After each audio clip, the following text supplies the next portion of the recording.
এরা এখন তাদের লোকজনকে মা বোনদের কাছে পাঠাচ্ছে এনআইডি নাম্বার নেওয়ার জন্য, বিকাশ নাম্বার নেওয়ার জন্য।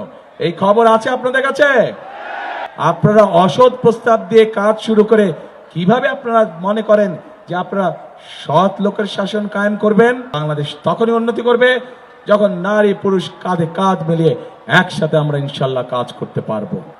দেশনেত্রী খালেদা জিয়ার দল হিসাবে আমরা সিদ্ধান্ত গ্রহণ করেছি যে ইনশাল্লাহ 12 তারিখের নির্বাচনে আপনাদের সমর্থনে আল্লাহর রহমতে বিএনপি তথা ধানের শীষ সরকার গঠনে সক্ষম হলে আমরা বাংলাদেশের সকল মায়েদের কাছে, সকল গৃহিণীদের কাছে ঘরে ঘরে আমরা ফ্যামিলি কার্ড পৌঁছে দিব।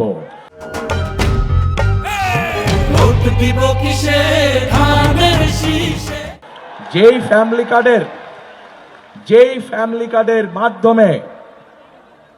ফ্যামিলি কার্ডের মাধ্যমে বাংলাদেশের প্রত্যেকটি পরিবারের গৃহিণী বা মা সরকারের পক্ষ থেকে প্রতি মাসে ন্যূনতম একটি সুযোগ বা সুবিধা পাবে। প্রিয় ভাই বোনেরা, কারণ আমরা বিশ্বাস করি যে আজকে পুরুষের পাশাপাশি যদি নারীরা স্বাবলম্বী হতে পারে অর্থনৈতিকভাবে, তাহলেই একমাত্র আমাদের এই বাংলাদেশকে এগিয়ে নিয়ে যাওয়া সম্ভব।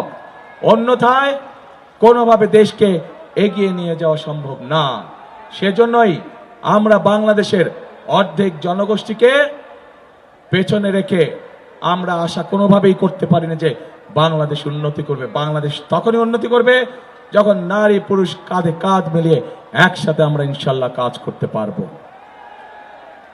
প্রিয় ভাই বোনেরা, আজকে আমরা খেয়াল করলে দেখতে পাচ্ছি যে বিগত স্বৈরাচারের সময় যেভাবে এই দেশের মানুষের ভোটের অধিকারকে কেড়ে নেওয়া হয়েছিল, যেভাবে আমিডামি নির্বাচন করা হয়েছিল, যেভাবে নিশিরাতে নির্বাচন করা হয়েছিল, ওই যে যেই দলটির কথা বললাম, যারা নিজের দেশের সন্তানদেরকে, নিজের দেশের নারীদেরকে ঘরে আটকে রাখতে চায়, এরা এখন ষড়যন্ত্র শুরু করেছে কিভাবে নির্বাচনকে বাধাগ্রস্ত করা যায়।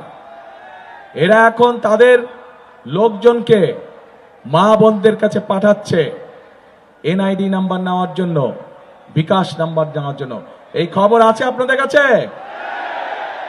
কাজেই তারা বলে সৎ লোকের শাসন কায়েম করবে। আরে ভাই, আপনাদের এই প্রস্তাবটাই তো সবচেয়ে বড় অসৎ প্রস্তাব। আপনারা অসৎ প্রস্তাব দিয়ে কাজ শুরু করে কিভাবে আপনারা মনে করেন যে আপনারা সৎ লোকের শাসন কায়েম করবেন? আপনারা সমগ্র জাতির সামনে মিথ্যে কথা বলেন যে আপনাদের অ্যাকাউন্ট হ্যাক হয়ে গিয়েছিল। বিশেষজ্ঞরা প্রমাণ করেছে আপনাদের অ্যাকাউন্ট কোনো হ্যাক ম্যাক কিচ্ছু হয় নাই। বাঁচার জন্য এখন আপনারা মিথ্যে কথা বলছেন।